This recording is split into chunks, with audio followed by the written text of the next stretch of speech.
Buenas tardes. A continuación, tenemos el siguiente tema denominado cirugía en la enfermedad por reflujo gastroesofágico. Tenemos el agrado de presentar al doctor Carlos Arnaud Carreño. Bienvenido, doctor.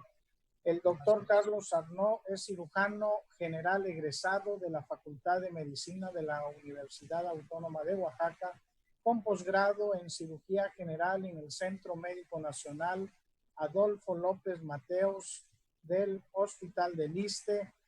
Además es cirujano general adscrito al Hospital Civil de Oaxaca y profesor del curso de actualización en gastroenterología de Oaxaca. Bienvenido, doctor Carlos Arnaud Carreño. Adelante. Gracias.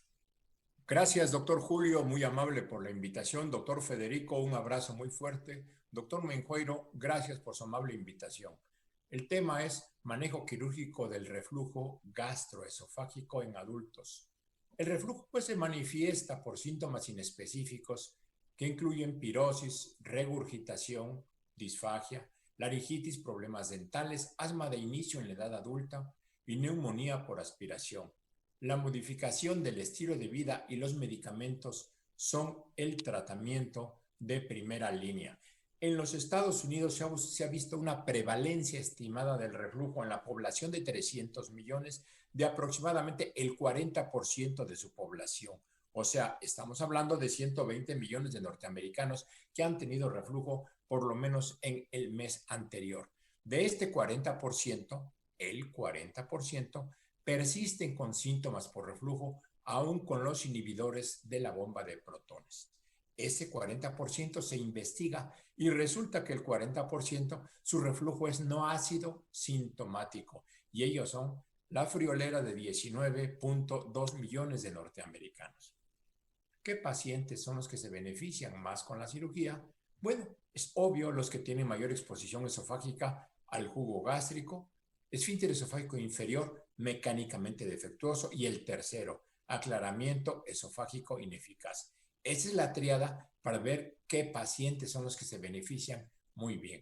Sin embargo, el 10 al 40% de los pacientes continúan teniendo síntomas importantes de reflujo, a pesar de mejorar el estilo de vida o tomar una dosis doble de inhibidores de la bomba de protones por más de 3 meses, por lo que es posible que deseen considerar una cirugía.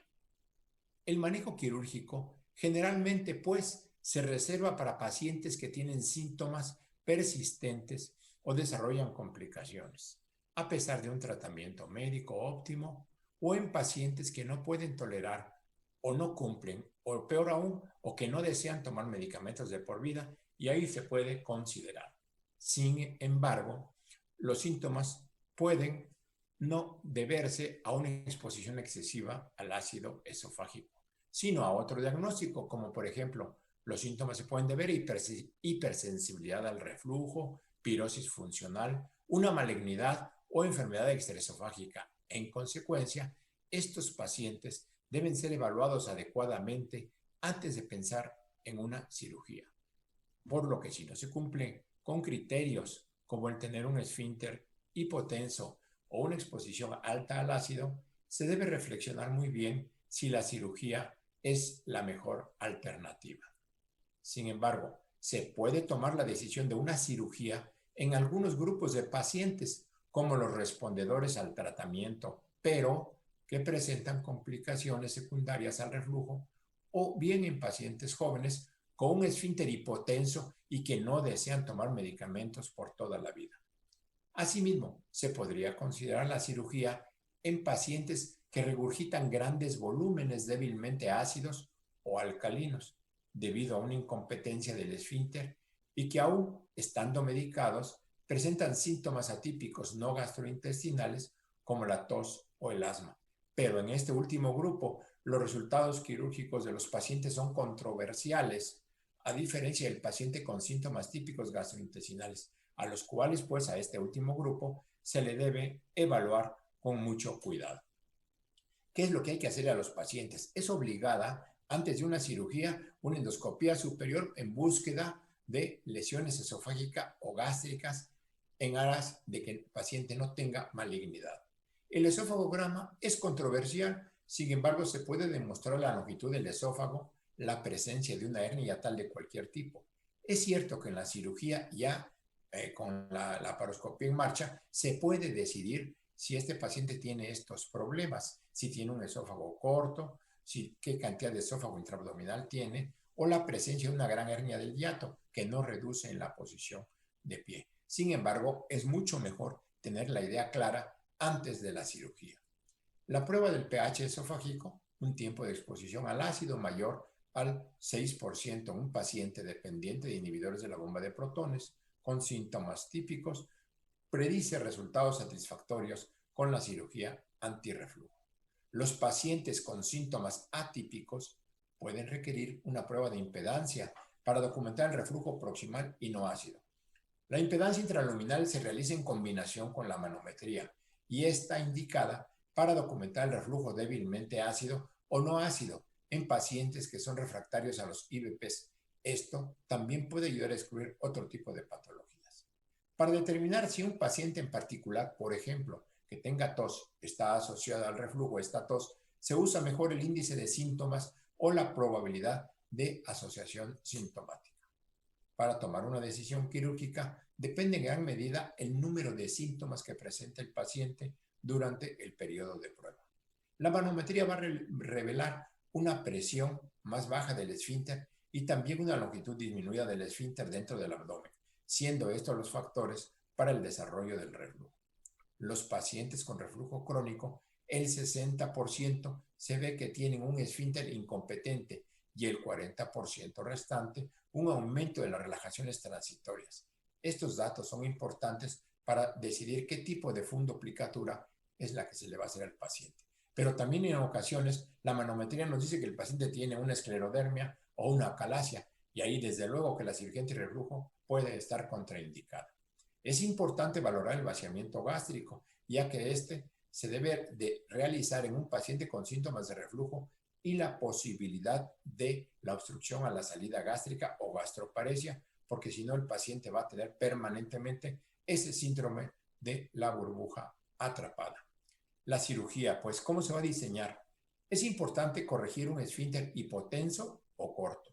Esto se encuentra en aproximadamente el 50 al 60% de los pacientes con enfermedad por reflujo. Tenemos los pacientes, pues hay diferentes formas de operarlos. Esto es un menú. Los pacientes con enfermedad temprana, no complicada, o los pacientes con enfermedad complicada. ¿Cuáles son los que están con enfermedad complicada? Pues los que tienen, además del reflujo, una hernia yatal muy grande, una esofagitis erosiva, clase C o D de Los Ángeles, o un esófago de Barrett. Ellos se van a beneficiar mucho de una fundoplicatura de Nissen. Los pacientes que tienen motilidad esofágica disminuida con longitud esofágica normal se debe de realizar preferentemente una fundoplicatura parcial laparoscópica, como la de Tupé o un procedimiento de Hill. Si el esófago es corto, por inflamación crónica o anatomía alterada con un esófago intraabdominal menor a 2%, se debe favorecer un alargamiento esofágico intraabdominal, reduciendo la hernia yatal, aproximar los pilares lo más que sea posible. Si no esto no es exitoso, se debe de hacer mejor una gastroplastía de coles. La obesidad mórbida es obvio que con la guía de Roux que se le hace al paciente, con ese bypass que se le hace para reducir la obesidad, con esto tenemos para control del reflujo. Los procedimientos transtorácicos que estuvieron de moda en los años 80 rara vez se utilizan, excepto en pacientes con enfermedad pulmonar concurrente, que requiere evaluación o una cirugía abdominal previa extensa, obesidad grave o acortamiento esofágico. En esos años, los que nos estábamos entrenando, sí hacíamos el Belsig Mark IV, que implica una fundoplicatura parcial realizada por vía transtorácica. Cuando lo hacíamos, cuando había múltiples adherencias. En aquel entonces no había la cirugía laparoscópica, pero aquí tenemos nosotros pues otra modalidad de tratamiento. Tenemos nosotros pues que para el tratamiento del reflujo siempre hay que elegir. Nos queda claro que la cirugía debe ser cirugía laparoscópica simple o puede ser cirugía auxiliada con robot. De ello vamos a hablar más adelante. La funduplicatura Nissen de 360 grados, como vemos en el diagrama, o completa, implica el paso del fondo gástrico detrás del estómago para rodear parte del esófago intraabdominal. La mayoría de los cirujanos optan por realizar este tipo de cirugía, seguida de una reparación de la crura. Se debe realizar una disección mediastínica extensa, especialmente cuando hay una hernia tal, para dejar cuando menos 2 centímetros de esófago intraabdominal libre de tensión. Si esto no sucede, pues hay que transformar esta cirugía a una gastroplastía de colis. Los vasos cortos se seccionan para asegurar una funduplicatura sin tensión, pero sobre todo para evitar lesiones esplénicas que son muy frecuentes. Cuando nosotros hacíamos la cirugía abdominal abierta, le poníamos una compresa detrás del vaso para rechazar el vaso hacia la línea media y esto nos ayudaba a no hacer esta sección. Se tiene que hacer la reparación del pilar posterior con sutura y también se puede usar un dilatador cualquiera, como el dilatador de Horst, por ejemplo, el cual calibra la rigidez de la funduplicatura. La funduplicatura de Nissen presenta una mejoría sintomática del 85 al 90% de los pacientes. A pesar de eso, el 43% de los pacientes en las mejores manos requirieron inhibidores de la bomba de protones después de la cirugía. En un estudio prospectivo de 150 pacientes seguidos durante 15 años después de una funduplicatura laparoscópica de Nissen, el control de los síntomas se mantuvo en el 80% de los pacientes, con un índice de satisfacción de BISIC 1 o BISIC 2.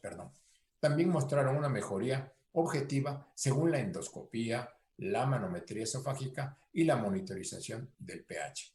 Ya ha habido cambios, no solamente lo que el doctor Rudolf Nissen en 1956 hizo, porque al principio el doctor Nissen en los años 30 ya hacía gastrectomías para este tema.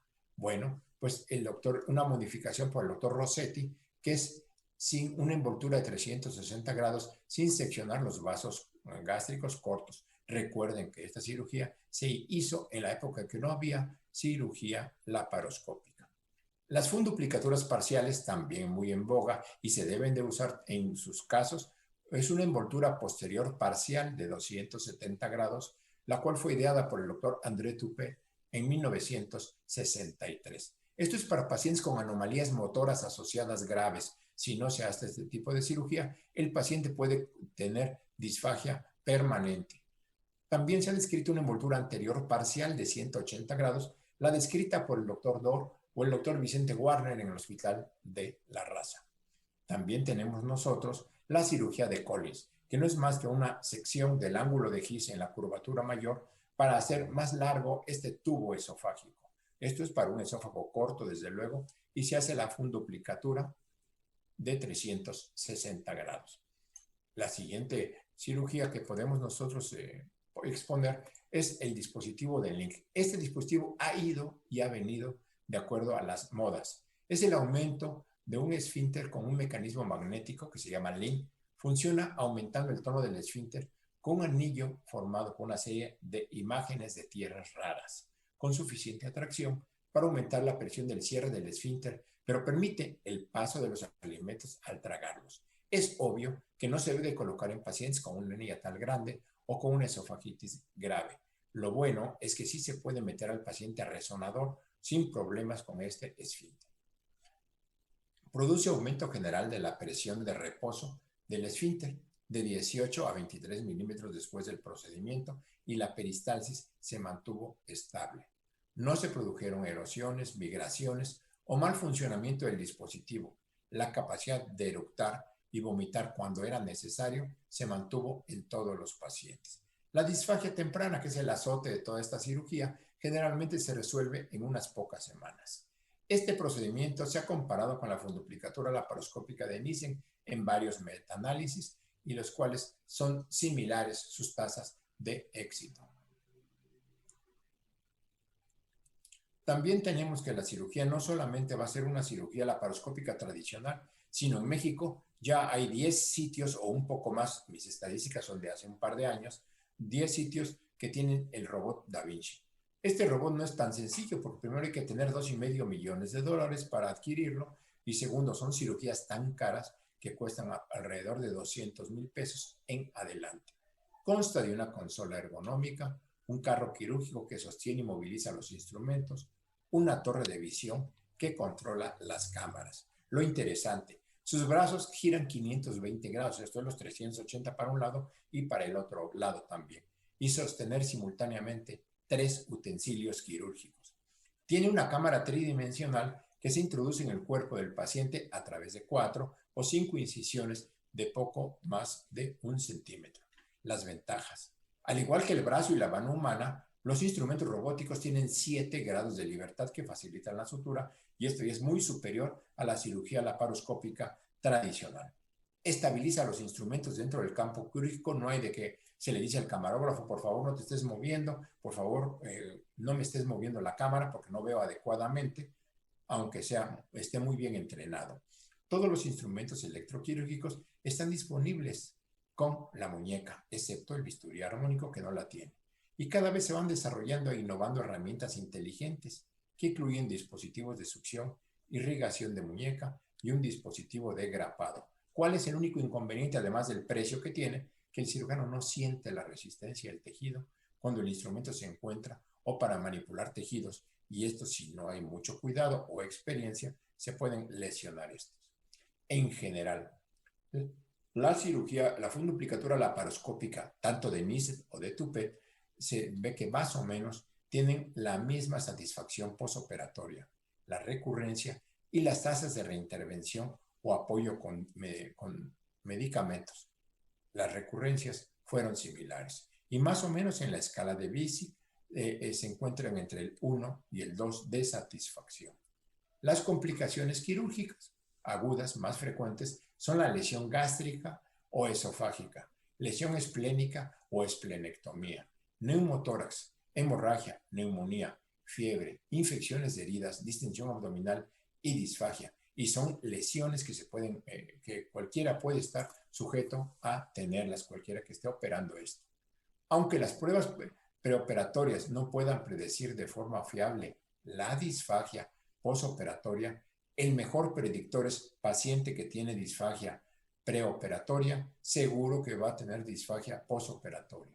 Por lo tanto, los pacientes con disfagia preoperatoria deben recibir el asesoramiento adecuado antes de la cirugía. También se debe considerar el cierre crural. Si cerramos la crura, ese es un evento que puede ocasionar también el problema de la disfagia. Los pacientes con disfagia que tenían una motilidad normal antes de la operación, ellos sí se les puede dilatar y quedan bastante bien de su disfagia. El siguiente es la burbuja atrapada o el síndrome de distensión gástrica por gas, que es la incapacidad para eructar, que es muy transitoria muchísimas de las veces. Estos síntomas pueden deberse a aerofagia, a disfunción vagal, aunque esto no ha sido bien estudiado.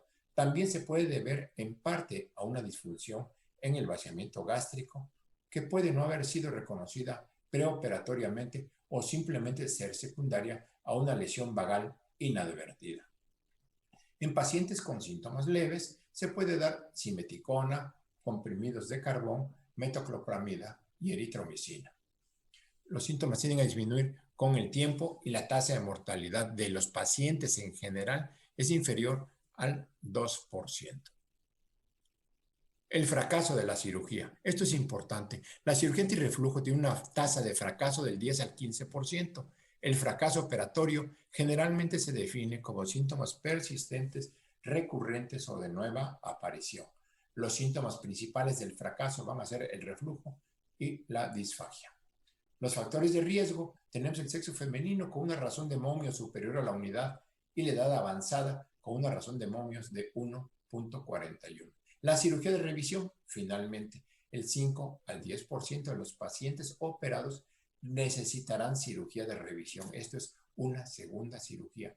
Por disfagia, el 48%, o por persistencia de un reflujo grave, el 33%, y el 15% restante por una hernia paraesofágica inadvertida. La fundoplicatura suele fracasar debido a una indicación incorrecta de la cirugía, un estudio preoperatorio defectuoso o insuficientes, y también errores técnicos en la ejecución de la operación. La tasa de éxito de la cirugía de revisión es muy pobre, es mucho menor que la cirugía primaria, y alrededor del 10% de los pacientes continuarán quejándose de reflujo o disfagia después de la cirugía de revisión. La terapia médica sigue siendo la única opción en este momento y algunos pocos pacientes hay que considerar inclusive la reconstrucción en Y de Roux. Muchas gracias. Muy amables.